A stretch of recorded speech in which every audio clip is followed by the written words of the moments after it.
The only thing I can tell you is it's a terrible situation, what occurred in Haiti this early this morning. What we have as information for now, it seems that this horrible act was carried out by well-trained professional killers, commandos. They were speaking Spanish. That's the footage is revealed. But an investigation is widely open now. I just don't want to go ahead of the investigations. But I can tell you exactly what is the current situation now. We have a video, and we believe those are mercenaries. It's very important for this international manhunt because those killers are on the loose. We believe so. They came into the country to carry out that dirty work. We don't know if they left or if they're still in or if they left already. But the police is investigating, and I believe we are waiting for details. Hopefully, we'll get some more info yet. Indeed, I spoke to White House officials, and then we discussed the situation. And I think the most important thing I requested on behalf of the government of Haiti, assistance with very expertise when it comes to investigation, to help us carry out this investigation because it has to be known. Those killers have to be brought to justice. So therefore, we understand it might be difficult to do it by ourselves, on our own, but we are requesting international assistance and this. Sure. If I could just follow up on that before I turn it over to others. Do you have an idea of motivations? And you guys said you're requesting international assistance. Is that a formal request? Have you been in touch with, here in the US, for example, asking for formal help in terms of the investigation? Yeah, I formally requested that. But I believe probably it's being assessed, it's being considered. But the most important thing is we understand such an act, killing a president, should be gone beyond our borders. So it is an act that should be condemned by international community and is a threat to our region. And I believe it's necessary, it is more than necessary to get the US assistance and investigating what really occurred, identifying those killers and bring them to justice. Thank you, Mr. Ambassador. A couple of people have already said that they have questions for you. To Carrie Khan with National Public Radio. Hi, Ambassador. Can you hear me okay? Absolutely right. Thank you so much, and condolences to you and everyone in Haiti. If you could, have you asked the US for any other assistance? Are you concerned about instability right now in the country? And have you asked for any help? And also, if you could speak to what role do you think the US has played in the current political situation in Haiti, especially with the backing of President Moïse in recent months? I don't think the US was backing President Moïse. I believe the US was backing the democratic principle. President is elected for 5 years, 60 months. He has to finish his term. That's what I believe President the United States was backing. And secondly, the role the US has been playing a very important role in our democratic process. Therefore, it's very important for them. That's why we call upon them to help us, leading that investigation and make sure that we identify those killers and we identify those behind this kind of horrible act.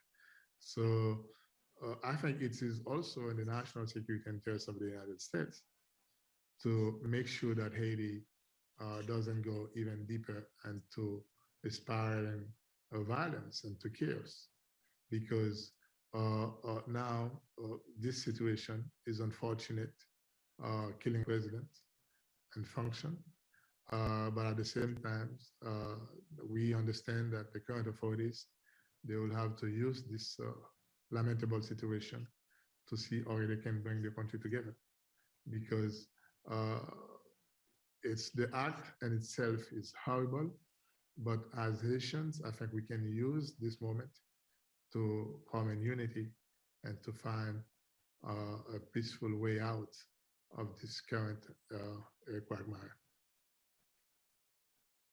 Carrie, do you have a follow-up, or should we go to the next person?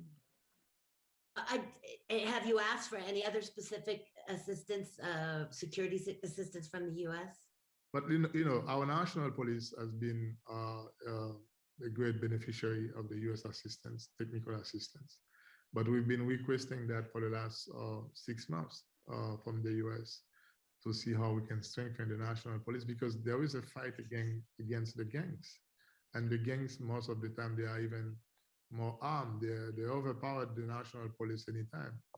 So therefore, we believe it's very important to equip the national police and to lead that fight against the gangs, so peace and security can be reestablished in Haiti, and particularly in the capital city, Port-au-Prince. So this is something we've been asking, and hopefully the US will consider a way to see how we can strengthen the national police to lead that fight against the gangs, because the country is unfortunately infested with gangs.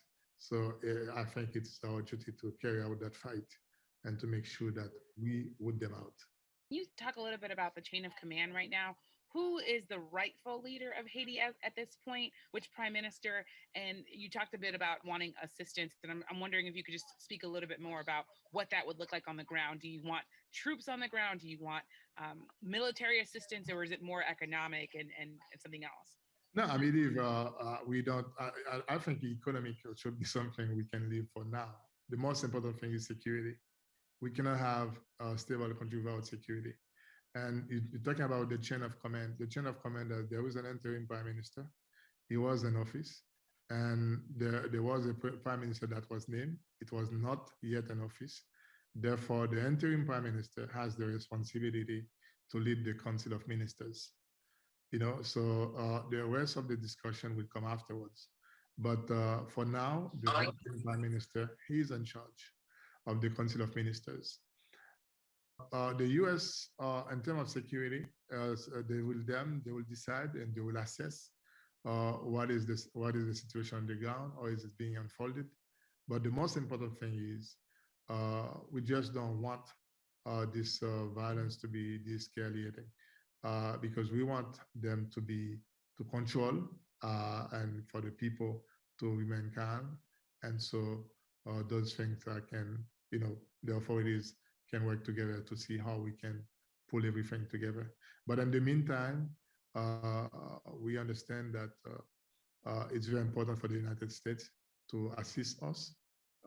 It's very important for them to make sure that the Haitian authorities now, they have the necessary means to put the situation under control, because it is also, as I always said it, a stable Haiti is in the interest of the United States. And could I ask you a couple more follow-ups, which is, could you talk a little bit about the status of the First Lady? There have been conflicting reports on her status. Can you say anything about how she's doing? I think the last information I know she's stable, but in critical condition. But efforts are being done now to take her to Miami to be treated. But we hopefully that will be done during the day. But thanks God, she's alive. She's not died, as they've been saying around.